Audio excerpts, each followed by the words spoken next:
And this one's either a head-to-head or team versus team worker placement game where players are going to be racing to complete orders first in order to cash in those victory points. The way the game works is that there's going to be a main board with all the different action locations that players will be using to take their actions, but then underneath the board you're going to have a bunch of different order cards outlining the ingredients and recipe that you need in order to complete that order. Each order could also have some specific cooking instructions as well. For example, with this burger, it does need to be grilled twice. And then, of course, each one of these will give you some amount of victory points. The game plays over a series of rounds, and each player is going to get 2 workers to perform their actions with each and every round.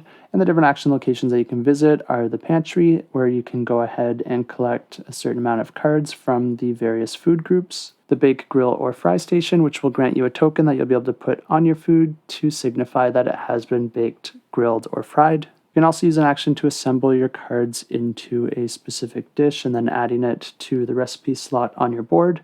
And then if you have a completed recipe on your board and it also matches one of the orders out on the table, then you can also use an action to serve that order to that customer in order to score those victory points. And there is also an action that you can use to increase the value of the orders that you're able to complete, and that is the soup action space. And you'll be able to add a soup token to any of the orders that you complete in order to increase its victory points by 1.